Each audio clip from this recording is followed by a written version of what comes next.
Botar para gravar primeiro. Pronto, está gravando. Compartilhar a tela. Screen share.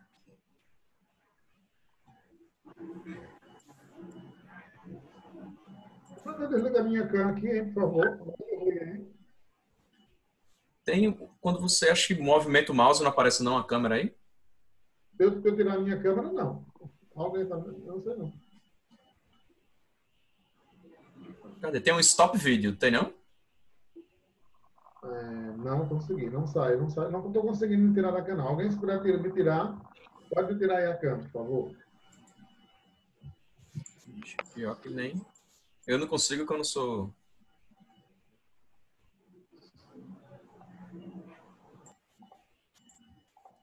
Peraí. Pronto. Ok. Conseguiu, né? Acho que sim. Pronto. Vocês conseguem ver meu mouse? Eu consigo, Marcos. Consegue, né? Pronto, não, beleza. Porque eu ia botar o... Ah, mas tem também o laser point aqui. Apontador, pronto. Eu não estou me vendo, mas vocês que estão me vendo, desliga aí minha câmera, por favor. Ok? Beleza. Bom, pessoal, boa noite.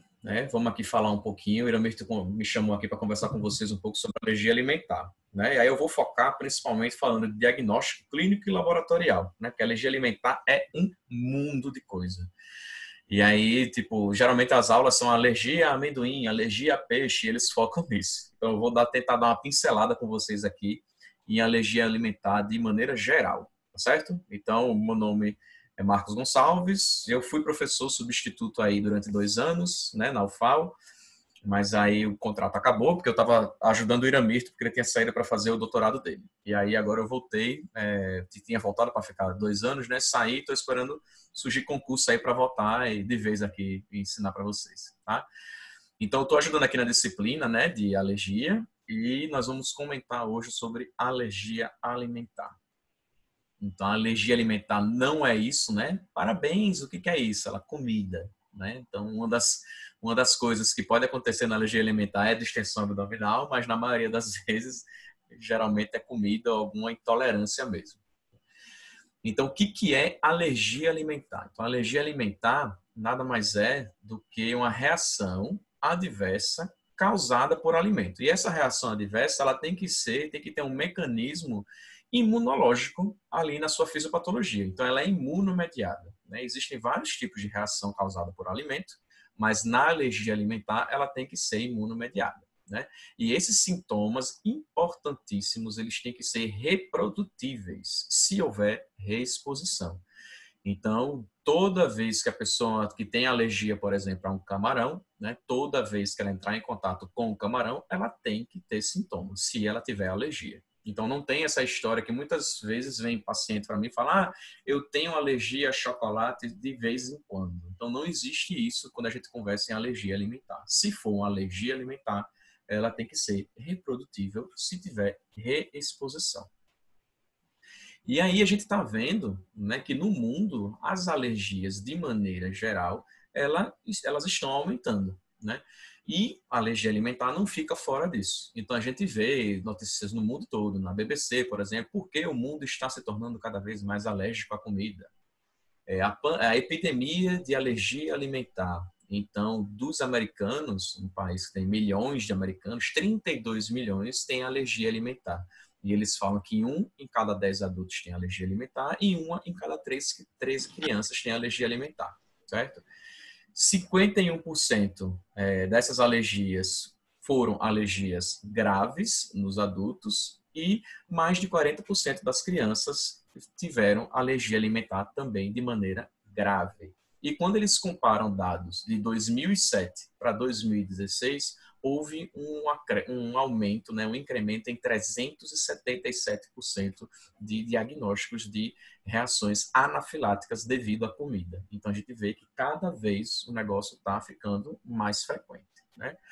E aqui ele fala, 1 a cada 3 minutos, uma pessoa chega no pronto-socorro por conta da alergia alimentar. Aumentou quase os 400% que ele fala aqui, que é os 377%. 40% das crianças com alergia alimentar tiveram reação anafilática. Então, é uma coisa que está aparecendo muito no mundo.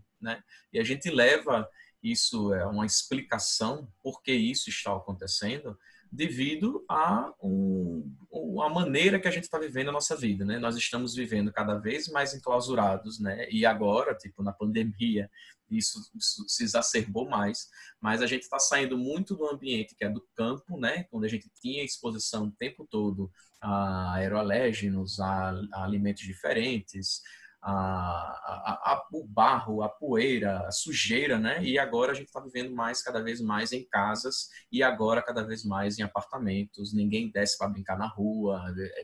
A gente vê cada vez menos esse tipo de coisa. E isso faz com que exista a teoria da higiene, que eles chamam, né? E isso a gente pensa em pessoas que apresentam cada vez mais alergia por conta disso. É uma das explicações desse aumento, esse incremento aí de alergia alimentar.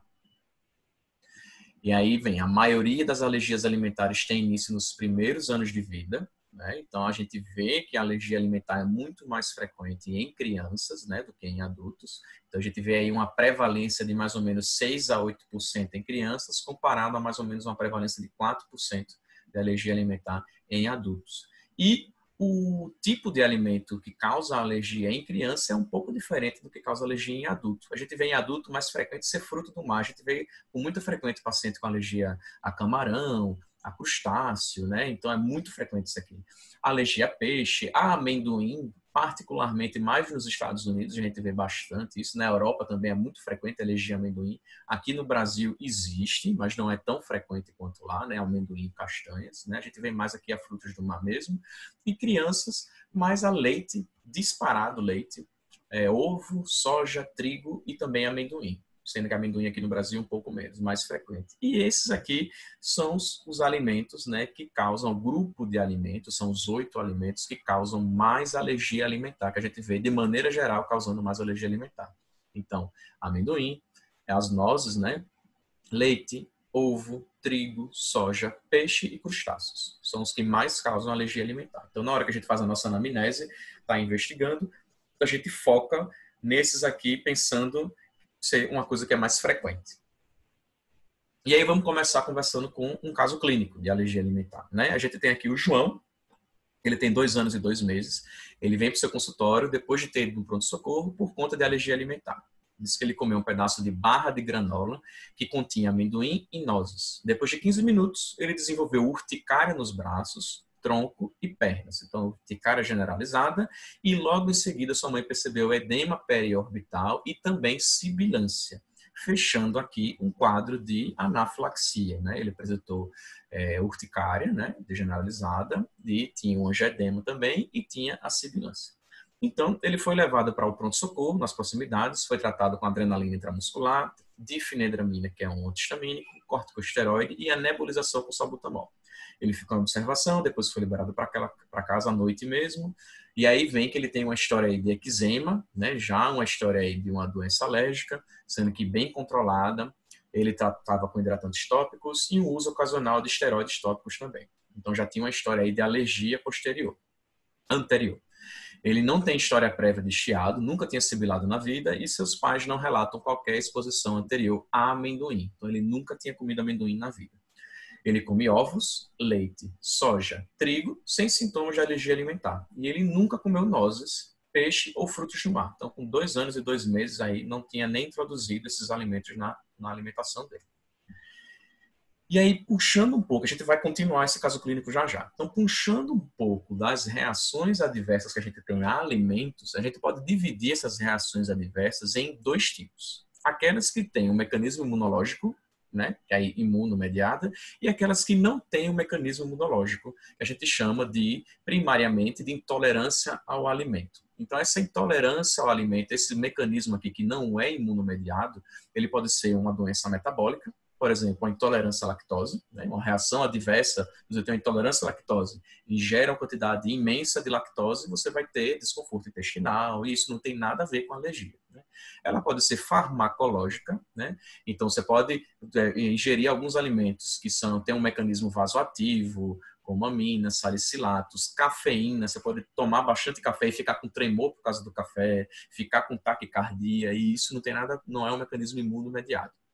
Tem aqueles mecanismos que são tóxicos, né? Então, você pode Tem um peixe que é o escombroide, que ele tem um veneno, e aí você pode exagerar comendo esse peixe e evoluir essa intoxicação, e outras que são idiopáticas também, que podem decorrer outras, que são alguns aditivos alimentares, uma hipersensibilidade a aditivo alimentar. Então, essa hipersensibilidade a aditivo alimentar, veja que ela não está dentro do mecanismo imunomediado. Então, não é alergia ao aditivo. Né? Você pode ter alguns aditivos, você pode ter algumas reações a esse aditivo. Né? Então, primariamente não imunomediada. E aí, no foco da aula de hoje, a gente vai conversar sobre aquelas reações adversas a alimentos que são imunomediadas. Né? Então, aqui nas imunomediadas, a gente tem a alergia alimentar e a gente tem a doença celíaca também. Tá?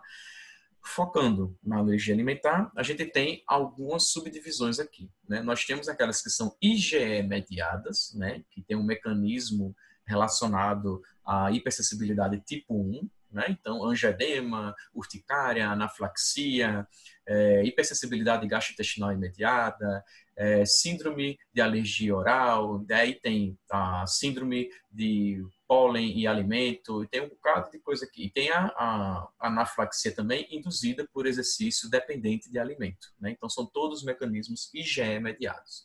A gente tem aqueles mecanismos que são não IgE-mediados, né? Então, é um que a gente vai conversar mais para frente, que é a Food Protein Induced Proctocolitis, né? Que é a proctocolite induzida à proteína alimentar.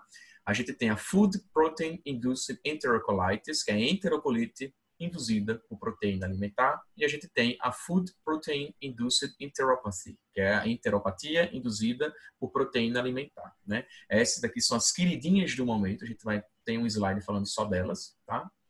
A gente tem aquela que é um mix de não IgE-mediada e IgE-mediada, né? Que aí vem a esofagite eosinofílica, que aí tem que ser uma aula à parte para a gente conversar de esofagite eosinofílica. Eu vou dar só uma pincelada nela hoje. E tem a dermatite atópica e a gastrite também eosinofílica.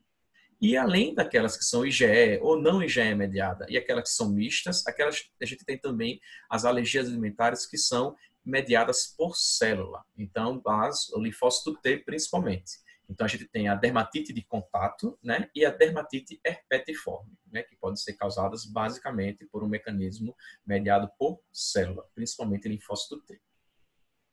Então, só simplificando aqui, a gente tem aquelas imunologicamente mediadas, alergia alimentar, IgE mediada, não IgE mediada e mista, a gente vai comentar em cima dessas aqui, e a doença celíaca. Então, beleza.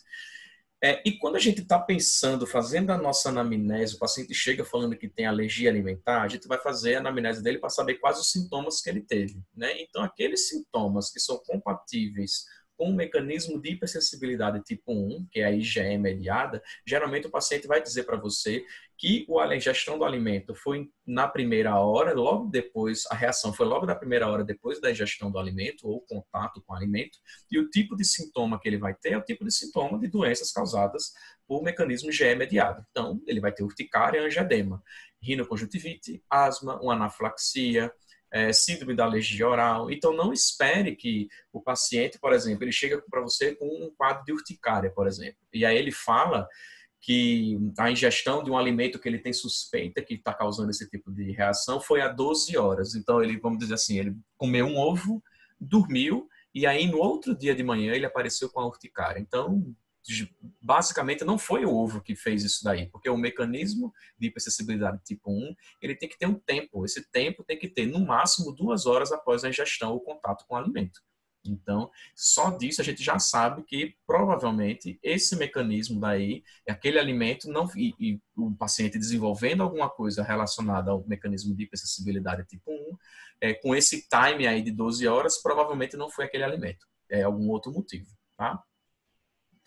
Os mistos que a gente conversou, dermatite atópica, né, tem um tipo de mecanismo também, esofagite eosinofílica, gastroenteropatia eosinofílica, a asma também é um mecanismo misto, e aquele mediados por células que a gente vai conversar, né, a coloproctite alérgica e a enterocolite induzida por proteína. A gente vai conversar um pouquinho sobre eles. E aí, falando um pouquinho da fisiopatologia da alergia alimentar. Então, a gente tem as nossas duas barreiras principais que nós temos no nosso organismo. Nós temos a barreira da pele, que funciona como se fosse uma barreira para nos proteger de todos os antígenos que estão no ambiente. E nós temos outra barreira também, que é a barreira do intestino, né?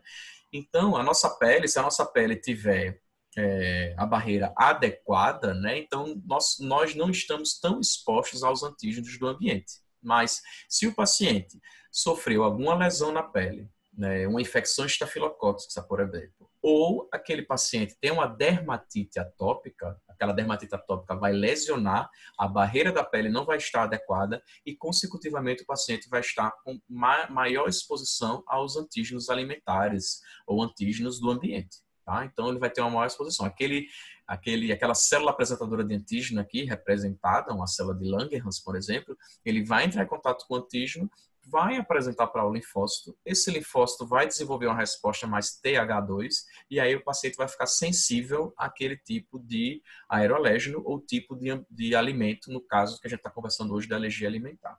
No abdômen acontece a mesma coisa. Nós temos um mecanismo de tolerância, né? Então nós temos nossa microbiota funcionando adequadamente, a mucosa do intestino está toda direitinha lá, então eu tenho daquele alimento que está passando ali no intestino, o meu organismo vai ter uma menor exposição àquele tipo de antígeno que está ali dentro. Né? E aí, se eu tenho uma menor exposição, o macrófago ele vai estar ali produzindo a sua IL-10, a célula apresentadora de antígeno também vai estar produzindo a sua IL-10, que vai estimular um mecanismo mais de T-reg. Então, o linfócito T ele vai funcionar mais como um linfócito regulatório e não vai deixar de desenvolver um mecanismo imunológico para desenvolver alergia alimentar. Já naqueles pacientes que têm uma microbiota que não está adequado, esse antígeno que está aqui na superfície ele vai ser mais exposto para o linfócito que está ali dentro. E aí esse linfócito TH0, que é o virgem, ele vai desenvolver uma resposta mais TH2, vai começar a produzir mais IL-4, por exemplo, que vai estimular o linfócito B a produzir IgE específica contra esse tipo de antígeno que ele entrou em contato. E, tendo essa resposta aqui IgE, a gente vai ter um mecanismo alérgico de hipersensibilidade tipo 1. Tá? Eu tenho um outro slide aqui, pronto. Falando um pouco sobre reação de hipersensibilidade tipo 1. O que é que vai acontecer? Então, o paciente, por exemplo, ele vai ter um mecanismo de sensibilidade. Então, você nunca entrou em contato com o amendoim, por exemplo. E aí, você vai ter seu primeiro contato com o amendoim na sua vida, né? Então, esse amendoim, ele vai ser exposto para uma célula dendrítica. Essa célula dendrítica vai apresentar o antígeno processado para o linfócito T específico. Esse linfócito T, ele vai se transformar no linfócito T com um fenótipo TH2, produzindo mais esses tipos de interleucina aqui, IL-4, IL-5 e IL-3, que vão estimular o linfócito B a produzir IgE específica contra a proteína do amendoim. O que vai acontecer? Essa IgE específica contra a proteína do amendoim, ela vai se ligar nos receptor na superfície celular do mastócito, e aí, nesse momento, eu digo que eu fiquei sensibilizado. Né? Nesse momento, o mecanismo alérgico não vai passar disso aqui numa primeira exposição. Então, numa primeira exposição ao amendoim, eu fiquei sensível ao amendoim. O que é que vai acontecer? O meu mastócito vai ficar cheio de IgE específico na sua superfície contra o amendoim. Aí, na próxima exposição, vai acontecer o mecanismo alérgico, né? A reação alérgica. O que vai acontecer? Ao invés da proteína passar pela célula apresentadora de antígeno, passar pelo linfócito T e estimular o linfócito B novamente, ela vai ser encontrada diretamente na superfície do mastócito. Então, ela vai se ligar a cada proteína do amendoim. Ela vai se ligar a duas moléculas de IgE presentes na superfície do mastócito e vai ativar esse mastócito. Esse mastócito ele vai liberar seus grânulos que estão lá dentro, que tem vários mecanismos, várias substâncias imunoestimulantes, como histamina, leucotrienos, citocinas, prostaglandinas, fatores de ativação de plaquetas, e aí essas substâncias aqui que vão causar toda a sintomatologia do paciente. O paciente pode ter sintomas locais, como angedema, coceira, náusea, vômito, diarreia, e ele pode ter também sintomas sistêmicos, como obstrução de via aérea, urticária mais intema, mais intensa, e pode ter também a vasodilatação intensa, que vai causar a queda da PA. E o paciente vai levar a ele ter essa disfunção orgânica sistêmica que a gente chama de anafilaxia. Então, o paciente na reação alérgica ele pode ter desde sintomas mais leves como sintomas mais graves também. E aí vem a anamnese. Como é que a gente investiga esse paciente com alergia alimentar? Então, tem que fazer uma busca ativa, né? Nós temos que ser investigadores, porque é muito difícil, né? Quando o paciente chega com alergia alimentar, quando a mãe ou o próprio paciente chega que não sabe qual é o tipo de alimento que está causando aquela reação alimentar, a gente tem que funcionar como se fosse um investigador para poder achar, né? E quando ele acha que é alguma coisa, tem que ver se não é alguma proteína que está no meio daquela preparação. Porque, por exemplo, se ele come um macarrão pode ter proteína ao trigo, que está dentro da massa do macarrão, pode ter alergia ao ovo que está na massa do macarrão, ao próprio molho do macarrão, ou alguma carne também que está sendo preparada e feita junto com o macarrão. Então, a gente tem que buscar isso ativamente. Então, fazer uma lista de alimentos suspeitos, ver o ingrediente do que tem naquela coisa que o paciente ingeriu, ver o rótulo dos produtos industrializados. O que gera os sintomas do paciente? Foi um bolo no aniversário, a gente tem que ver. O que é que tinha naquele bolo? Não tinha algo mais? Ele comeu só o bolo? Comeu o bolo junto com um salgadinho, com um docinho? Foi feito numa vasilha que podia ter contido outro alimento. Então, de vez em quando, o paciente tem alergia a camarão, vai no restaurante e come uma carne e tem uma reação alérgica quando está comendo carne. Quando a gente vai investigar, a gente vê que aquela mesma panela onde foi preparada a carne do paciente, ela foi preparada um camarão antes. E o cara que foi fazer a limpeza lá, ele não limpou aquela panela adequadamente. Então, tinha proteína de camarão na carne que o paciente comeu, né? E aí ele pode ter esse mesmo tipo de reação. Vê o intervalo entre a exposição e o início do sintoma. Então, aquilo que a gente começou. Se o paciente tem sintomas de hipersensibilidade tipo 1, né? Então teve uma urticária, teve uma anafilaxia, a gente tem que perguntar se até 2 horas o que foi que ele ingeriu antes de ter anafilaxia. Se o tipo de reação é uma dermatite de contato, essa dermatite de contato é um mecanismo tipo 4. Então, demora mais, pode demorar 12, 24 horas, 1 dia, 2 dias para o paciente apresentar o tipo de sintoma, né? Então, esse tipo de exposição e sintomas é importante a gente perguntar quanto tempo durou depois da ingestão, né? Até para excluir certos tipos de alimento. Então, se o paciente teve, aquilo que eu falei, o paciente teve uma urticária e o alimento que ele está suspeitando, ele ingeriu no dia anterior, então provavelmente não foi aquele alimento que causou a reação alérgica dele. E a via de exposição, que a gente pensa que a alergia alimentar, o tipo de coisa é só alimento ingerido, mas pode ter também contato com a pele. Nós tivemos pacientes em Ribeirão Preto, quando a gente fez a residência, que tinha alergia gravíssima ao leite. E o pai do paciente foi no barzinho, comeu um queijo, chegou em casa e deu um beijo no menino. O menino teve um choque anafilático depois do beijo do pai, por causa desse queijo que ele tinha comido no barzinho. Então, via de exposição também é importante a gente perguntar. Ver as manifestações clínicas, né? Então, questionar detalhadamente urticária, angioedema, dispneia, dor abdominal, diarreia, tinha sangue na diarreia, nas fezes, e aí a gente vai perguntando, questionar detalhadamente cada coisa. E quando cada coisa aconteceu logo depois da ingestão. Duração dos sintomas, quanto que durou, se tinha algum evento associado, então o paciente teve exercício, quando ele teve anafilaxia, por exemplo, teve ingestão de álcool, teve alguma ingestão de medicamento junto, associado, que a gente pode pensar nessas coisas também. Pode ser não alergia alimentar. Existe um tipo de anafilaxia, que é a anafilaxia induzida por exercício dependente de trigo. Então, o paciente, quando faz exercício físico, não tem problema nenhum. O paciente, quando come trigo, não tem problema nenhum. Mas o paciente, quando come trigo e faz o exercício físico, tem alguns pacientes que podem ter anafilaxia. Então, anafilaxia é induzida por exercício físico. Então, a gente tem que perguntar essas coisas também, né? Tratamento das reações e resposta do paciente. Então, se o tratamento foi domiciliar, aí a gente pensa numa alergia mais leve, precisou ir no pronto-socorro, a gente pensa numa alergia mais grave, quais os medicamentos ele utilizou, necessitou atendimento de urgência, há relatório médico do pronto-socorro, então o médico sempre tem que fazer um pedido, né? Um relatório do que foi feito na hora que o paciente estava no pronto-socorro. É muito chato a gente estar no consultório, né? E o paciente chega, irmão, você foi no pronto-socorro? Fui. O que foi que você teve? Ai, doutor, eu tava tão eu tive coceira só, mas aí o médico pode dar detalhes maiores do que o paciente estava sentindo. O que foi que você tratou? Você recebeu o que lá? Ah, não sei, doutor, me deram a injeção. Então a gente não sabe se foi feito corticoide, se foi feito antihistamínico, se foi feita adrenalina. A gente acaba se perdendo nesse meio aí se foi realmente uma anafilaxia ou não. Então é importante toda vez que vocês receberem pacientes no pronto-socorro, e o paciente for passar, por exemplo, com um alergologista, vocês fazerem uma cartinha dizendo o que foi feito nesse paciente.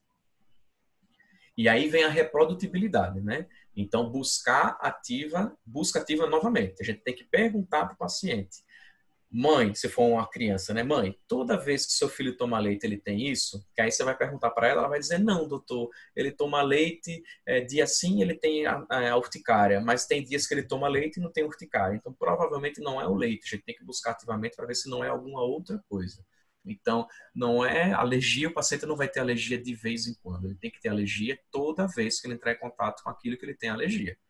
E aí você pergunta, porque o paciente tem anafilaxia com leite, mas ele toma iogurte e não tem. Toma sorvete e não tem. Toma leite fermentado não tem. É meio estranha essa história, né? Então você tem que buscar ativamente.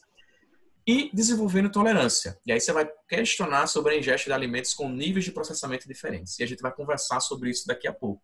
Que quando você processa o alimento, você pode estar quebrando aquela proteína, e quebrando a proteína, o paciente pode ter uma tolerância frente àquela proteína que está quebrada, tá? Hidrolisada. Então, ele come leite, ele toma leite, ele não tem reação alérgica, mas quando com um bolo feito com leite, ele consegue comer aquele bolo. Pode acontecer, a gente vai explicar já já por que isso acontece. Então, o diagnóstico da alergia alimentar funciona como se fosse um quebra-cabeça. A gente vai montando pecinhas do quebra-cabeça. Então, vê a idade. Então, qualquer idade pode ter, mas é mais frequente até 2 anos de idade. Então, uma criança com 4, 5 anos de idade começar a desenvolver alergia é meio estranho. Então, a gente não é mais frequente, mas pode acontecer. Então, a gente junta com outra quebra-cabeça, que é a exposição, a forma de contato, quantidade e modo de preparo, fatores externos, aquilo que eu falei, se teve exercício, se teve álcool, se foi durante o período menstrual, que também pode alterar. Os sintomas para a gente caracterizar se é mais hipersensibilidade tipo 1 ou se é mais celular. O alérgeno, que tipo de proteína que está causando aquela alergia. Tempo para a reação. Se for hipersensibilidade tipo 1, pensar em até 2 horas na ingesta, né? E a reprodutibilidade, que é muito importante. Por isso que a alergia alimentar, o método diagnóstico padrão ouro para a gente fazer o diagnóstico é o teste de provocação oral. Então, meu paciente tem uma história de alergia a leite. Eu estou achando muito estranho porque a exposição não está adequada, não teve uma reprodutibilidade adequada com a mãe. O que é que eu faço? Vamos ver se ele tem mesmo. A gente interna o paciente e faz o teste de provocação oral nele. A gente dá o leite olhando para ele. Dá o placebo, né, para ver se ele vai ter reação. Dá o leite em doses pequenas, né, cada vez maiores, para a gente ver se ele vai ter reação ali na nossa frente. E se tiver reação, a gente trata. Mas se não tiver reação, a gente libera o alimento. Um dos jeitos da gente fazer o diagnóstico também é o teste além da anamnese, né? A gente tem o teste de sensibilidade imediata, ou teste de contato imediato, ou prick test, né? Que é esse teste que a gente faz no braço do paciente, né? Nós temos uma gota com extrato, né? Esse extrato aqui geralmente é um extrato alimentar preparado numa concentração adequada, né? Que a gente sabe que se o paciente tiver alergia, ele vai ter uma reação naquele local. Então, por exemplo, se for o paciente que tem alergia a leite de vaca, eu tenho um extrato aqui preparado laboratorialmente com leite de vaca ou com uma fração do leite de vaca, né? E aí eu faço uma pequena escoriação na pele, né? Eu vou só raspar um pouquinho para expor aqui esse extrato aqui a camada inferior da epiderme do paciente, que ali embaixo eu sei que se o paciente tiver alergia, ele vai ter um mastócito que vai ter a IgE contra esse tipo de alimento, que seria o leite de vaca. Então, se eu exponho o extrato de leite de vaca ao mastócito que está aqui embaixo, que tem uma IgE específica contra leite de vaca, depois de 15 a 20 minutos, o paciente vai formar uma pápula naquele local. E isso serve para todos os outros tipos de alimento também. Posso ter extrato aqui para soja, para trigo, para amendoim, por aí vai. Então, nesse paciente aqui, por exemplo. E aí, nesse tipo de teste, eu faço um controle positivo e um controle negativo. Então, logo no início, eu não sei aqui, Tuna, deixa eu ver se tem aqui o controle positivo e controle negativo. Não, ele não fez aqui controle positivo e controle negativo. Mas aqui em cima a gente faz um controle positivo para poder comparar com que o paciente tem alergia. Então aqui em cima, geralmente, eu boto um extrato de histamina. Se eu faço um prick aqui em cima com histamina, aqui vai formar uma pápula. E do outro lado, o meu controle negativo, eu posso fazer com soro fisiológico, né? Então, de um lado vai formar uma pápula, do outro lado não vai formar nada. E aí eu comparo com que o paciente vai ter alergia ou não, né? Vai ter uma sensibilidade, né? Então, o que eu procuro no meu paciente é que ele forme essa pápula aqui. Existem alguns alimentos que não têm extrato preparado laboratorialmente. E aí, o que é que eu posso fazer? Eu posso fazer uma coisa que eu chamo de prick to prick. Eu tenho o alimento, né? Te dou uma banana, um kiwi, e aqui deve ser um melão, né? E aí eu faço uma raspagem aqui com meu prick, com minha lanceta na fruta e faço uma raspagem na pele do paciente. E aí eu vou ver se o paciente vai formar uma pápula ou não, certo? Então esse aqui é um tipo de exame que eu posso fazer para saber se uma paciente tem sensibilidade ou não àquele alimento. Outro tipo de exame é esse exame aqui que a gente chama de PET test, ou o teste de contato tardio. O que é que eu faço? Aqui eu tenho cada númerozinho desse aqui, é como se fosse um antígeno que eu coloco no paciente, que esse antígeno pode ser alimentar, né, extratos preparados de alimento, coloco na pele do paciente e aí eu deixo na pele do paciente por 24 a 48 horas. Depois de 48 horas eu tiro aquilo ali e vejo se o paciente vai ter alguma pápula, algum eritema nesse local aqui. Se o paciente tiver algum tipo de reação, a gente vai marcar lá e vai dar para o paciente dizendo que ele tem acessibilidade àquele tipo de alimento. Então, esse exame que eu fiz aqui, o primeiro, que é o prick test, eu vou pesquisar quando eu tenho suspeita de alergia alimentar imunomediada, quando o tipo de hipersensibilidade é tipo 1, ela é IgE mediada. E esse tipo de exame aqui, que é o PET test, é uma reação tardia. Então, a reação quando o paciente tem uma alergia alimentar mediada por célula, principalmente linfócito T. Tá bom? Então, linfócito T. E o que eu espero? Depois que eu retiro isso aqui, se o paciente tiver só um eritema no local, eu digo que essa reação é leve. Se ele tiver algumas micropápulas, eu digo que ela é intermediária. E se ela tiver umas pápulas maiores, um eritema maior, eu digo que ela é grave. Tá? Então, o primeiro, hipersensibilidade imediata. O segundo, hipersensibilidade tardia. Voltando para o meu paciente lá, o João. Né? Então, naquele caso ali, que ele tinha comido aquela granola e depois de alguns minutos ele evoluiu com anafilaxia, né? Então, eu fiz o meu prick test nele e além do prick test, eu também dosei GE específica. Então, eu posso colher no sangue também o sangue do paciente e o soro do paciente eu vou quantificar qual a quantidade de GE específica para amendoim tem naquele sangue, né? No soro do paciente. Eu posso fazer isso aqui também. Então, meu prick test, vamos primeiro o prick. O prick test, eu fiz a prova da histamina e fiz a prova da salina, né? Controle positivo, controle negativo. Então, o controle negativo deu 0, né? O esperado mesmo. E a histamina deu 3 milímetros a pápula do paciente. De amendoim, deu 7 milímetros. Nozes, 2 milímetros. Caju, 3 milímetros. Amêndoa, 3 milímetros. Noz pecan, 2 milímetros. Avelã, 1 e peixe, 2. Né? E aí eu digo que o meu teste é positivo, né? Eu considero o meu teste positivo quando a pápula dos extratos são maiores que o meu controle positivo, do mesmo tamanho ou maiores que o meu controle positivo.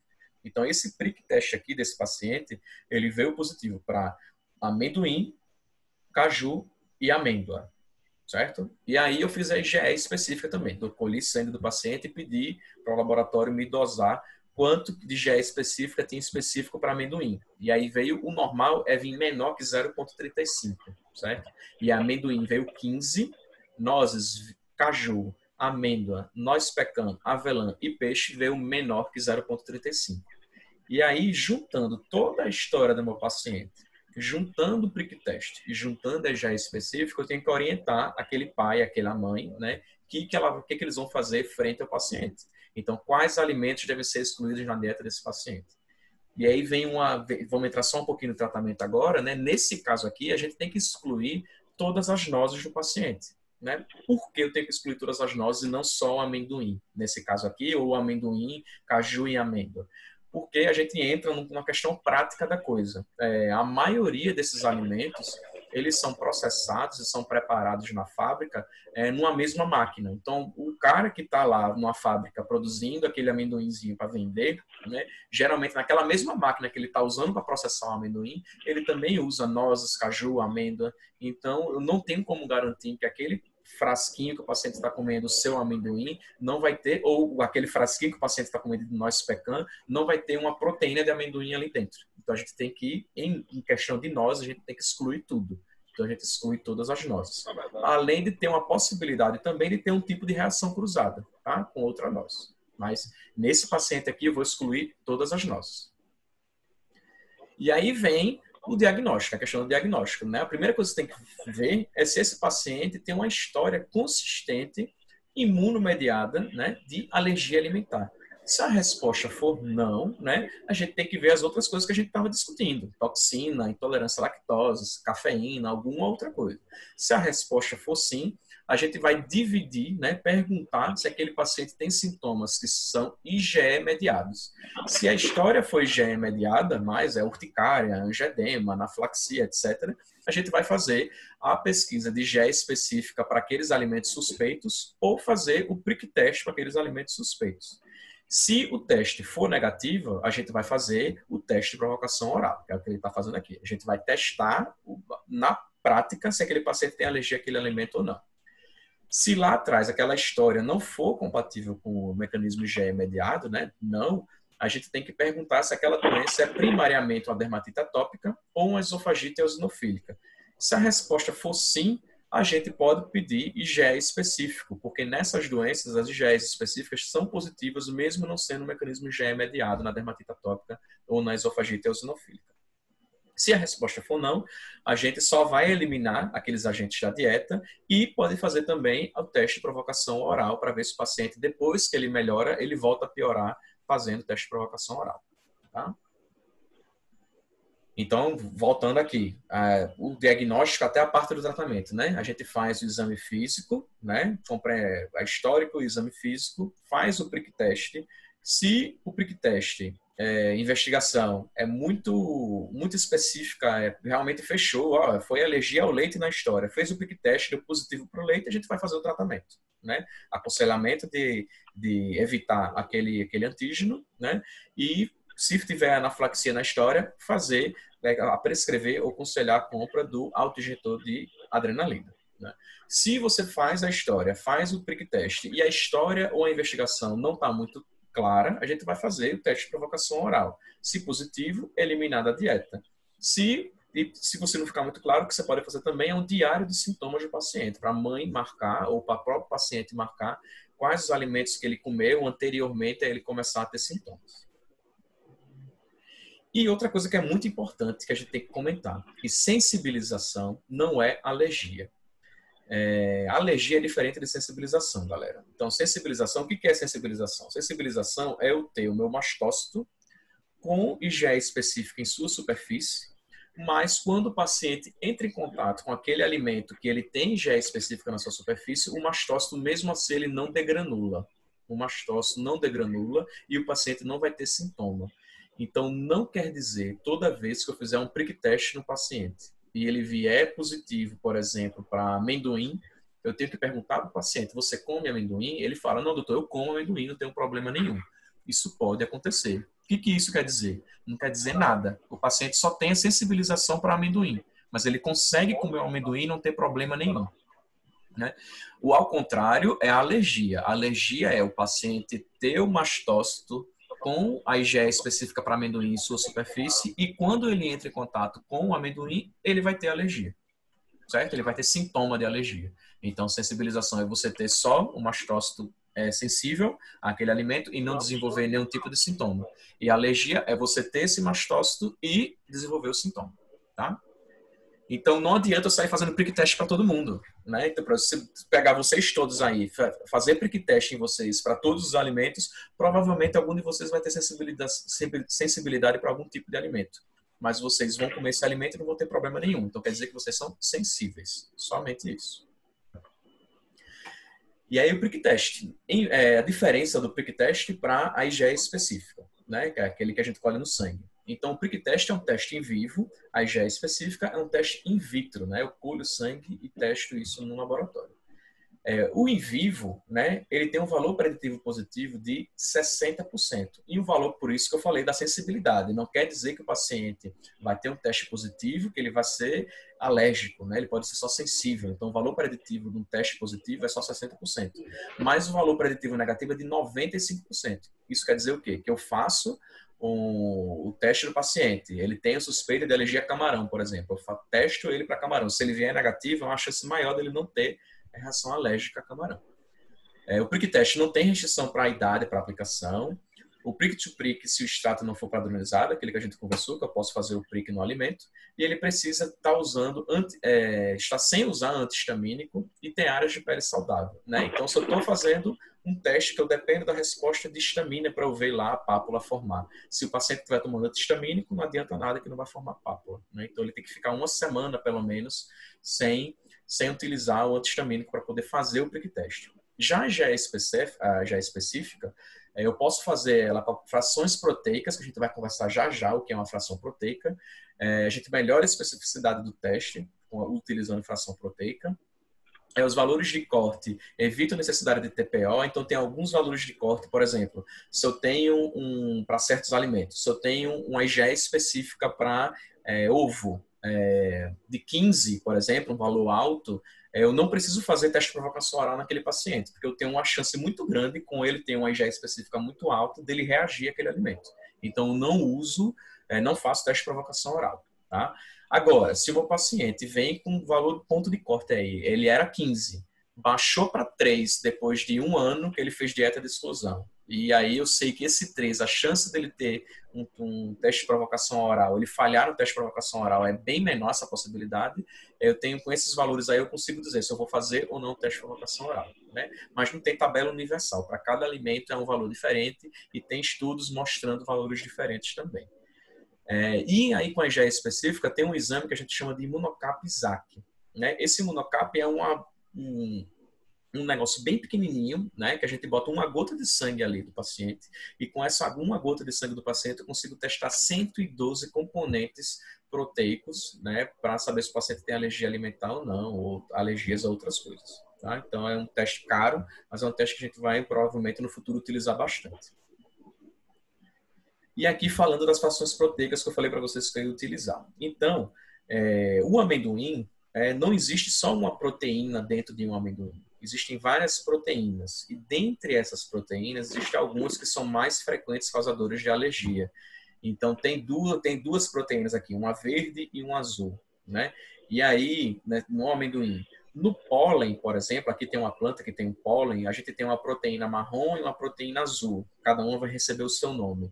E numa maçã ou num pêssego aqui, eu tenho uma proteína vermelha e um azul. Então, eu estou vendo que nesses 3 tipos de alimento aqui e no pólen, eu tenho uma proteína em comum, que é uma proteína que pode causar reação cruzada entre essas coisas aqui.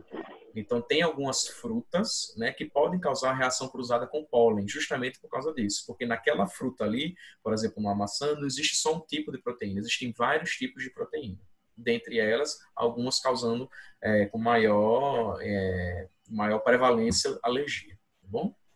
É isso que eu chamo de fração proteica, né? Tem proteínas dentro dessa maçã aqui que podem causar alergia. E uma delas pode ser comum com diversos tipos de alimento. Por isso que alguns alimentos causam alergia alimentar e reação cruzada, né? E aí vem uma pergunta interessante. Os pais de João, que teve a alergia lá no início do primeiro caso, eles querem saber se ele conseguirá comer amendoim algum dia, né? Eles não sabem, eles querem saber se vão comer amendoim algum dia. E aí a resposta para esse tipo de pergunta, os pais querem muito saber isso, né? Tudo bem, ele está com alergia agora, mas isso aqui vai ser para sempre, né? Então a resposta para essa pergunta aqui seria: todas as alergias alimentares são de longa duração? A maioria dos casos de alergia ao amendoim persiste até a idade adulta, mas existe uma pequena chance dele desenvolver tolerância, ou ele provavelmente superará a sua alergia ao amendoim. Então, dependendo do tipo de proteína, que é o que a gente vai conversar agora, é o tipo de resposta que você vai responder para esses pais aqui. Não, para o amendoim especificamente, como ele tem alergia ao amendoim, eu sei que a alergia ao amendoim, a resposta correta é a letra B. A maioria dos casos da alergia ao amendoim persiste até a idade adulta. uma pequena chance dele desenvolver tolerância. A gente sabe que é a letra B. Por que que isso acontece? Então, aquilo que eu falei para vocês, no leite de vaca, eu não tenho uma proteína só, né? Eu tenho várias proteínas. Então, eu tenho as caseínas e as proteínas do soro. Nas caseínas, eu tenho esse bocado aqui, e as proteínas do soro, eu tenho esses bocados aqui, tá? Quais são as principais proteínas que eu tenho no leite de vaca que causam alergia? Quais são as mais imunogênicas, né? Eu tenho a caseína, né, de maneira geral, ela é a que mais causa alergia, e de proteína do soro eu tenho a beta-lactoglobulina e a alfa-lactoalbumina. Essas são as 3 proteínas que causam mais alergia que estão presentes no leite de vaca. E o interessante disso é que o paciente pode ter sensibilidade a uma delas só, tá? E aí eu sei, através de estudos, que a proteína do soro, beta-lactoglobulina e a alfa-lactoalbumina, ela é uma proteína que eu chamo ela de proteína termolábil. Não, a proteína que se eu pegar essa proteína e eu esquentar ela, ela se quebra. E na hora que ela se quebra, ela perde a sua estrutura e perde a sua imunogenicidade. Então são proteínas, por exemplo, que se eu pego, o paciente tem por alergia só a beta-lactoglobulina, por exemplo. É um tipo de proteína que se eu pegar esse leite e esquentar o leite, por exemplo, num bolo, faço um bolo com leite, boto no forno e aquele bolo vai ficar no forno em alta temperatura por um tempo prolongado, aquela proteína vai se quebrar. Então, o paciente vai ter sensibilidade ao leite de vaca, estão ingerindo leite de vaca cru, e na hora que ele comer esse bolo aí, que foi assado por um tempo grande, aquela proteína vai ter quebrado e ele vai conseguir ingerir esse tipo de alimento. Já as caseínas não têm isso. A caseína ela é um tipo de proteína que eu chamo de proteína termoestável. Então, mesmo que eu aqueça essa proteína a temperaturas altas, ela se mantém intacta. Então, o paciente que tem alergia a uma caseína, ele não vai conseguir ingerir um bolo mesmo feito com leite, mesmo que o bolo tenha sido assado por bastante tempo, né? E uma outra característica desse tipo de alergia é que eu falo que geralmente as proteínas que são termoláveis, que é o caso da beta-lactoglobulina ou a alfa-lactoalbumina, elas têm um padrão de doença que é mais leve e é um padrão de doença que vai durar por um tempo menor.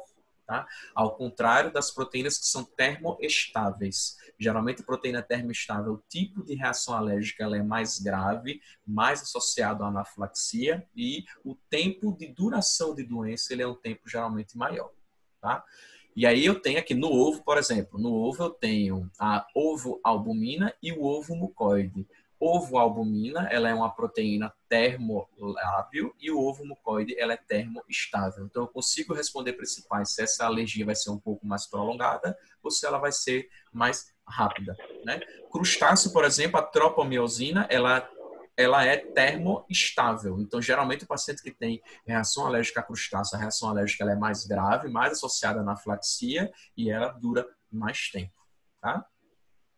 Então, aqui só para mostrar para vocês, ó, as caseínas, elas são termoestáveis, já a lactoalbumina e a lactoglobulina, elas são termoláveis, certo? E aqui tem do outro, falando aqui do ovo mucoide que eu falei para vocês, que é termoestável, e a ovo-albumina, que ela é termolábil, certo? Só para exemplificar. Aqui a gente já conversou, né? Alfa e beta-lactoglobulina indica risco de reação a leite de vaca cru e probabilidade de tolerância aos processados. A caseína, uma alta probabilidade de alergia persistente e reagir tanto ao leite cru quanto processado. E ovo, mesma coisa que a gente já conversou. Beleza, esse aqui foi um tipo de caso que a gente conversou, né? Que foi o caso de hipersensibilidade tipo 1, que com anafilaxia. Agora, um segundo caso, que é um pouco diferente. Aqui é um paciente do sexo feminino, 14 meses de idade, vai para avaliação de possível alergia ao leite de vaca e proteínas de soja. Então, leite de vaca e soja. O paciente era uma recém-nascida a termo, inicialmente amamentada, com 4 semanas, 1 mês de idade, uma fórmula à base de leite de vaca foi usada. Durante o período de 2 semanas, a paciente desenvolveu episódios frequentes de vômito, baixo ganho de peso e raias de sangue nas fezes. A fórmula foi trocada por uma base de soja, mas foi suspensa em 2 dias por conta da persistência dos vômitos. Então, tentou introduzir a fórmula aí, não funcionou.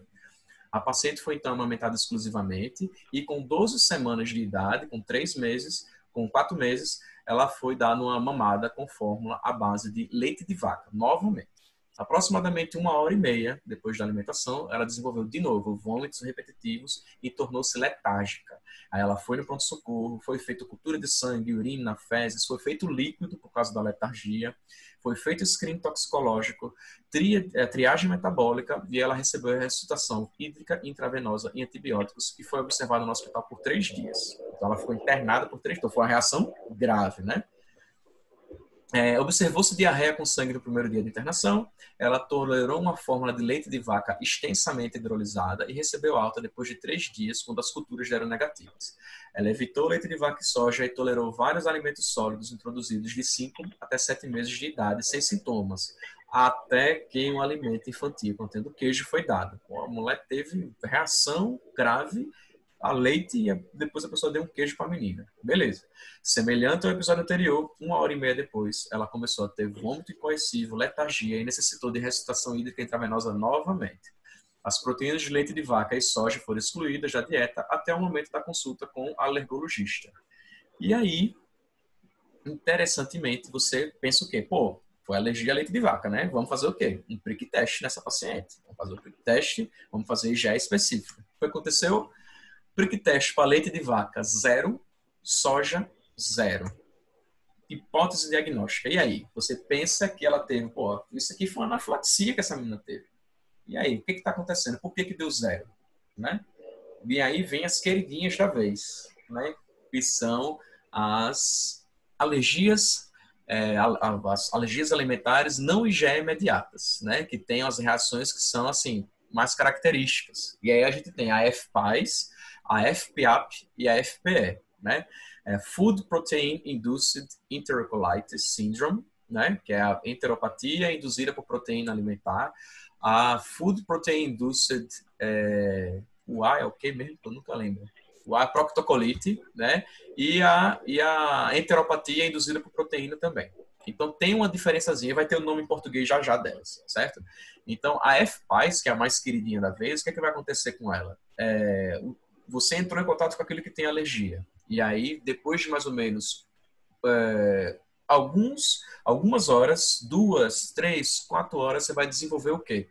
Vômito proeminente, diarreia grave, sangramento nas fezes grave, pode ter edema, pode ter choque em 15 a 20% das vezes e déficit de crescimento moderado, certo? Aí a gente tem a FPAS, que é a mais grave que acontece. Ela pode começar a acontecer de dias até 1 ano de idade, né? A gente tem a FPAP, que é uma doença que está no outro extremo da FPAS. Então a FPAS é a mais grave, a FPAP é a mais leve e a FPE é a moderada que está no meio das duas. A FPAP é aquela criança que pode começar de dias até 6 meses de idade também, e é uma criança que é feliz, que não acontece nada com ela, que a única coisa que a mãe vai relatar para você é sangramento nas fezes. Então a criança não vai ter vômito, não vai ter diarreia, não vai ter edema, não vai ter choque, vai crescer adequadamente, não vai ter problema nenhum, porém, a única coisa que a mãe vai relatar vai ser, ó, eu estou vendo sangue, raios de sangue nas fezes. É nada.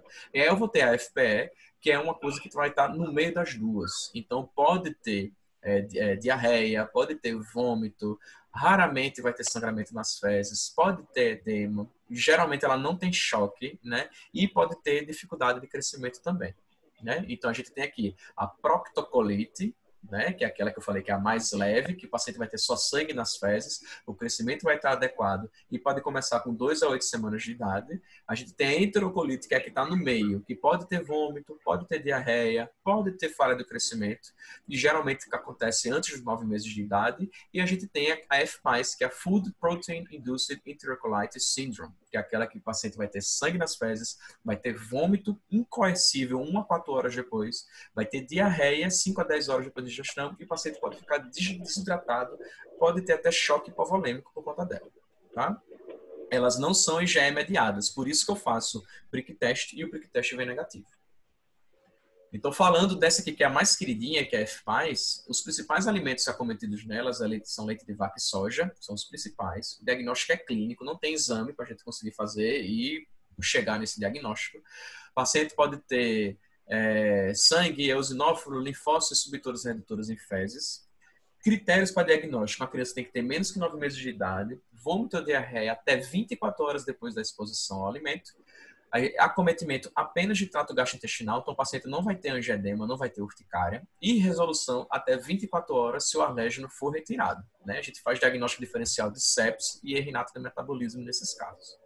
O que a gente faz nesses casos? Só a restrição do alérgeno, suporte nutricional, se o bebê estiver amamentando, aleitamento materno e exclusão do alimento pela mãe, então a mãe não pode ingerir nem soja nem leite de vaca. Posso dar, se a amamentação for impossível, a gente pode fazer as fórmulas infantis extensamente hidrolisadas ou fórmulas de aminoácidos, se os sintomas persistirem. E se tiver exposição acidental, a gente vai dar hidratação, vai dar suporte só para esse paciente. Tá?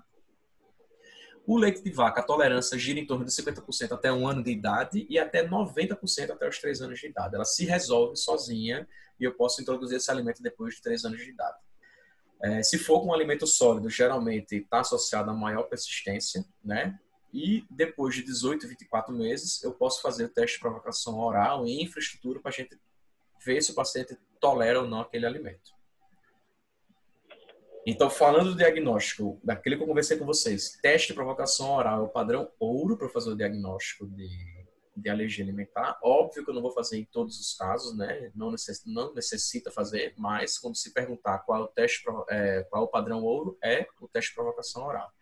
Pode ser realizado em qualquer idade, precisa ter ambiente preparado para tratar anafilaxia, né? Porque imagina que o paciente tem anafilaxia a camarão, eu vou dar camarão para ele. Eu tenho que estar o paciente dentro do hospital, com acesso venoso e todo preparado para tratar a anafilaxia. E é uma ferramenta muito útil, é muito legal o teste de provocação oral para eu excluir o diagnóstico de uma alergia alimentar. Então, a mãe acha por A mais B que é um alimento X, eu interno a criança, dou aquele alimento, e se a criança não tiver reação, eu posso dizer com quase certeza absoluta que aquele alimento ali ela pode ser introduzido na vida daquela criança. A gente faz com termo de consentimento informado, né? Os pais têm que assinar isso. Todo medicamento aqui listado é o que tem que estar preparado para a gente conseguir fazer o teste de provocação oral e também a exclusão deles antes, né?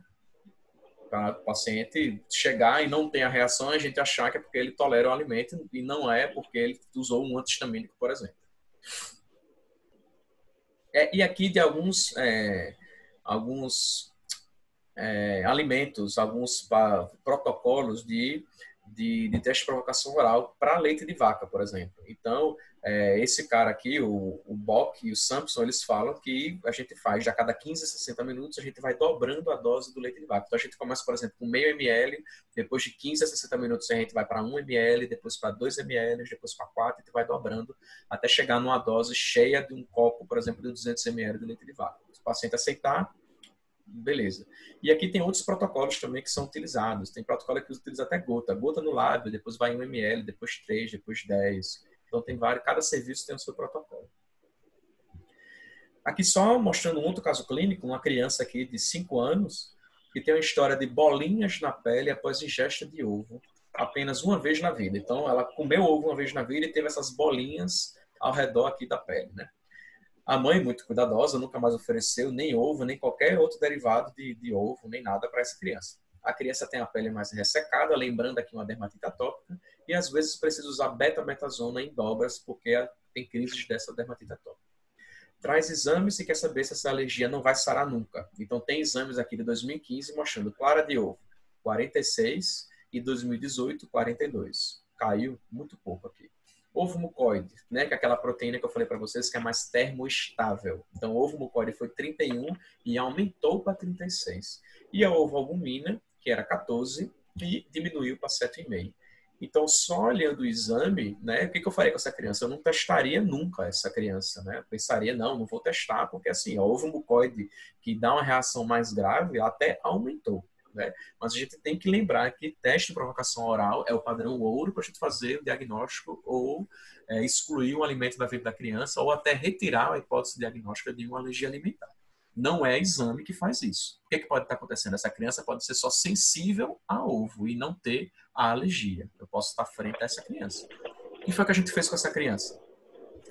Assim, exames não são definidores do estado atual, servem apenas para guiar. Então, em GE específica positiva, sempre realizar teste de provocação oral sob supervisão. Porque aqui eu posso estar frente a uma criança sensível só e não está frente a uma criança alérgica a ovo.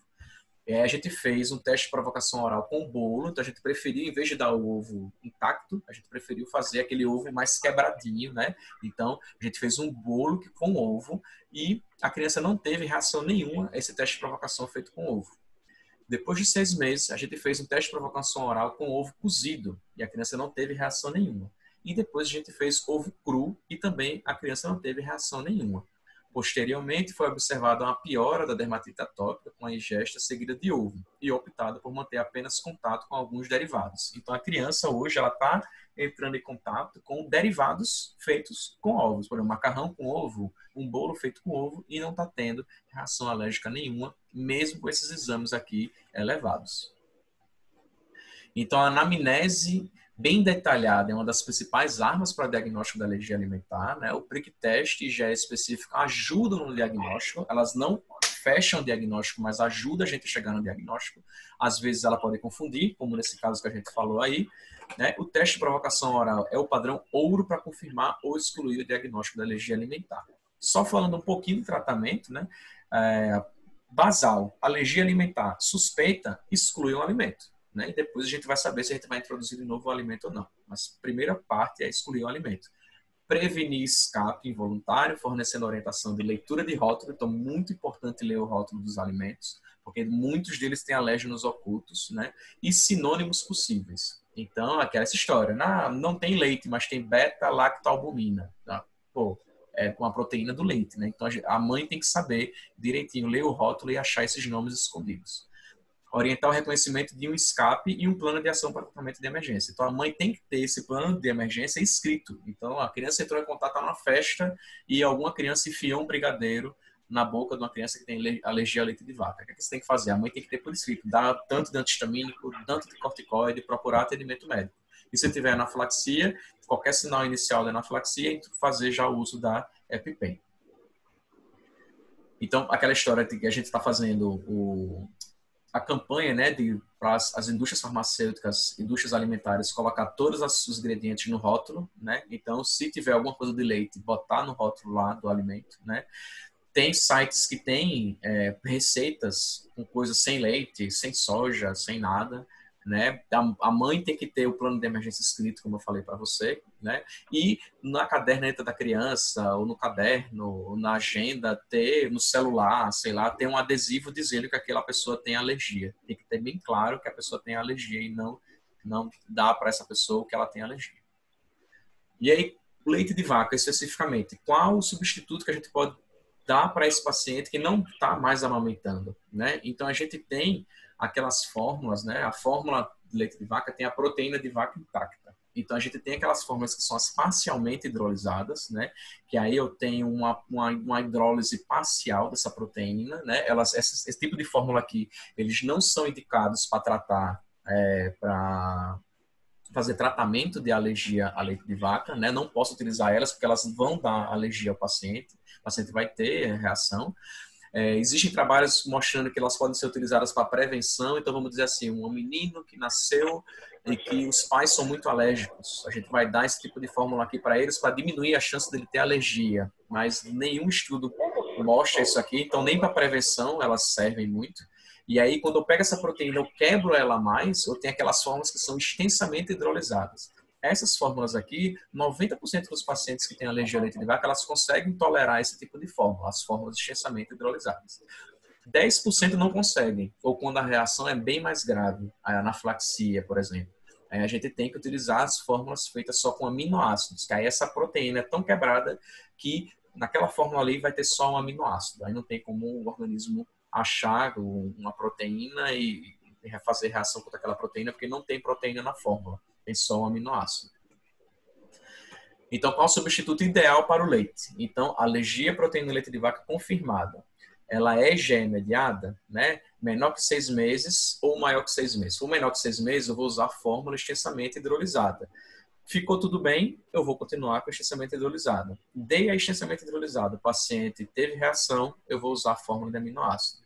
Se ele tiver mais que 6 meses, eu posso levar a mão da fórmula de soja também. Eu não posso utilizar a fórmula de soja em menores que 6 meses. Lembrando que 60% dos pacientes que têm alergia a leite de vaca podem ter alergia à soja também. Mas se o paciente não for sensível à soja, eu posso utilizar soja. De preferência, não. De preferência, utilizar a fórmula de enxertamento hidrolisada. Mas não conseguiu aceitar a enxertamento hidrolisada, vai para aminoácido, né? Se for não IgE mediada, a minha reação, né, se o comprometimento nutricional for grave, eu vou usar a fórmula de aminoácido. Se não tiver comprometimento nutricional, eu posso tentar a enxertamento hidrolisada. Não conseguir usar a enxertamento hidrolisada, eu vou usar de aminoácido. Tá? Conseguir usar a enxertamento hidrolisada, continuo com ela. E o tratamento, depois de tudo que a gente falou, né, é importante ter a caneta autoinjetora de adrenalina, né? Existem várias marcas no mundo todo e aqui no Brasil não chegou ainda, né? A gente está importando, né? Quando a gente tem pacientes que têm anafilaxia, nós solicitamos e pedimos para os pais importarem esse tipo de caneta para o paciente utilizar, né? Quem tem anafilaxia tem que ter a caneta autoinjetora junto com ela.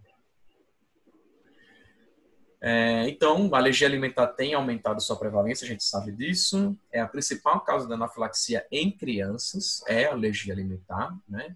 Os casos de tolerância natural têm ocorrido mais tardiamente, a gente tem visto isso, né? Então, antes a gente via que o paciente que tinha alergia a leite de vaca tolerava o leite de vaca mais cedo na vida, e agora a gente vendo que está demorando um pouco mais para eles tolerarem esse alimento. Claramente há um impacto na qualidade de vida, então imagina só, a criança pequenininha tem alergia a leite de vaca, vai começar a escola, né? Vai para a festinha do amigo, então tem esse impacto na qualidade de vida. As crianças já sabem, a ingestão inadequada, inadvertida do que tem a alergia, ou a criança já tem consciência e tipo, ela prefere não ir para a festa. Eu já tive muitos pacientes assim, que eles preferem não ir para a festa, porque sabe que vai ter bolo, que vai ter coisa, ele não vai poder comer, ele não gosta, ele prefere não ir, né? Então tem impacto na qualidade de vida.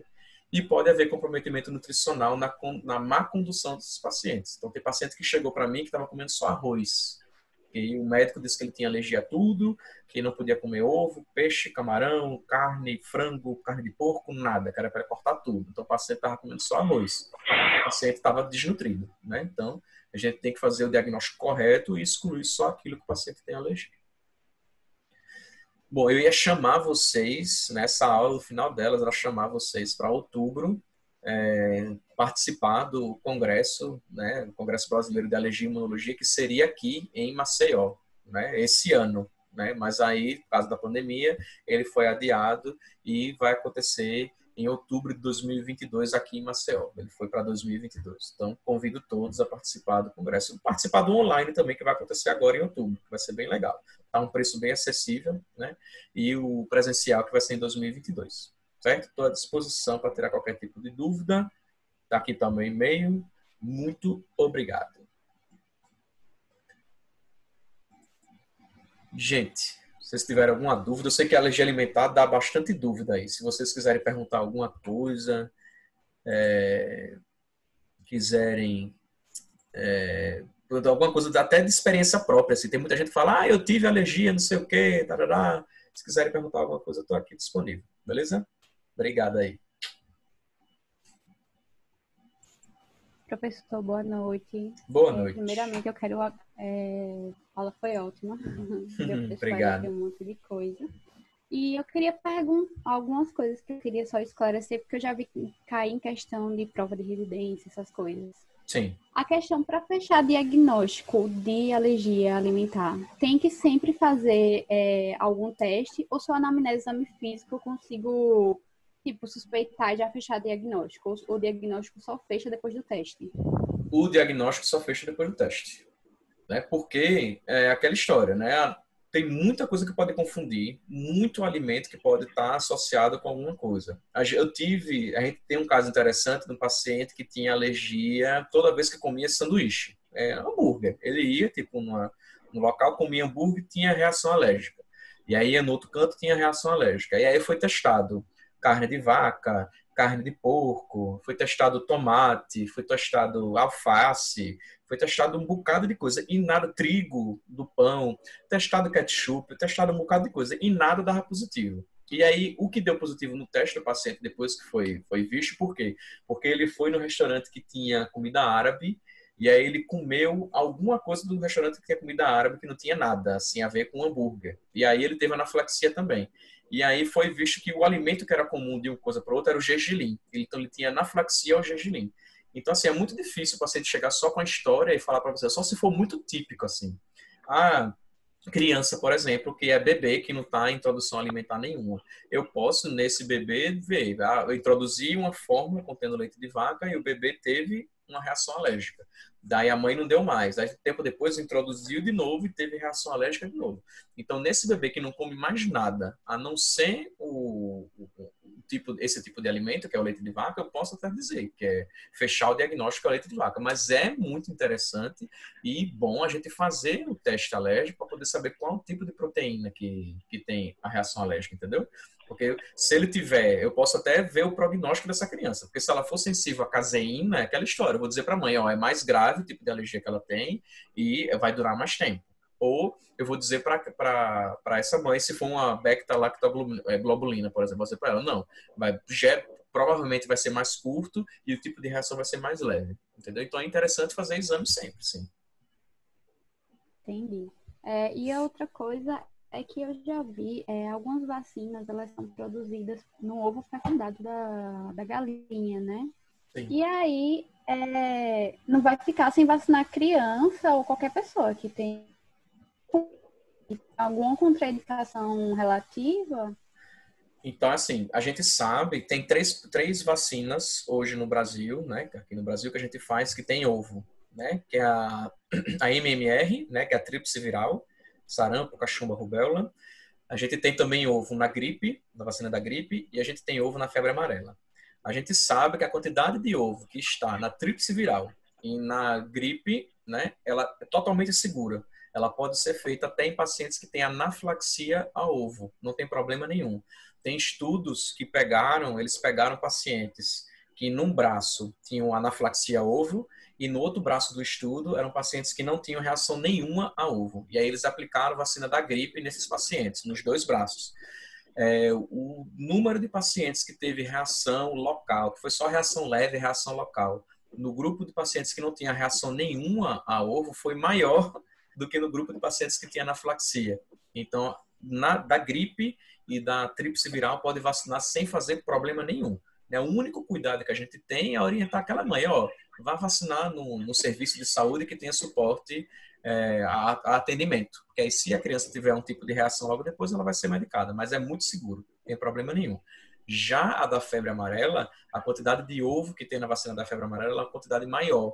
Então, assim, não tem tantos estudos quanto os estudos que tem para gripe e para tríplice viral. Então, a gente já toma um certo cuidado.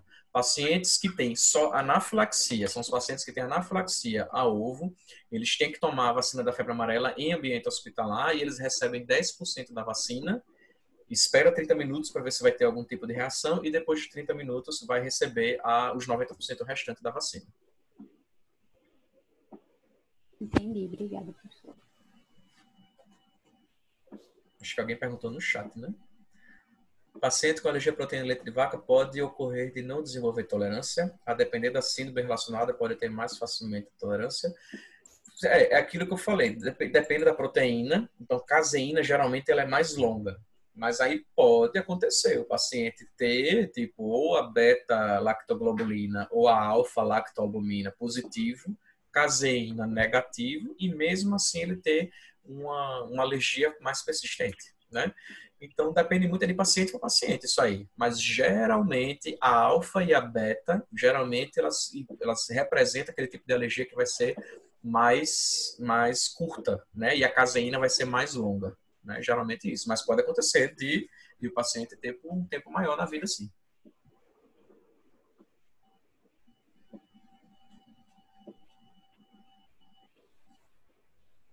Pronto, ninguém vai perguntar se tem alergia a camarão e aí se tomar um anti-histamínico antes de comer camarão adianta? Não adianta, viu, gente? Quem tem alergia a camarão geralmente é alergia mais grave e não adianta ficar tomando anti-histamínico antes de comer camarão, não, porque não segura não a reação anafilática.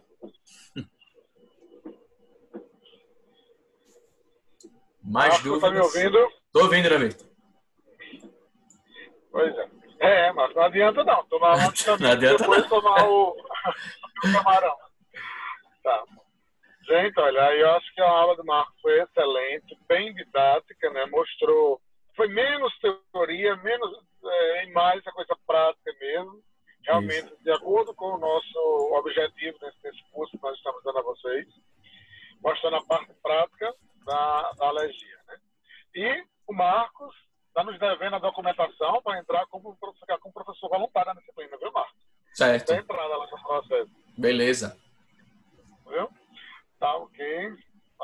E reforçar vocês, né, quem vem, os meninos que tiver interesse, a Bárbara está organizando a liga, tá, Marcos? Nós estamos organizando a liga também Ah, joia. Massa. De imunologia clínica e alergia, tá? Beleza. Qualquer coisa que precisar, pode gritar, que eu ajudo também. Tá, ok, mas você vai entrar com a gente como seu voluntário e, consequentemente, estar lá na liga para oficializar ajuda à família. Beleza. Viu? Pois não, aqui só te agradecer, Marcos, e a anfitriã aí deve encerrar a reunião, se não tiver mais ninguém com perguntas. E muito obrigado aí pela participação. Beleza, valeu. Boa noite, pessoal. Até mais, viu? Tá, tchau. Tchau.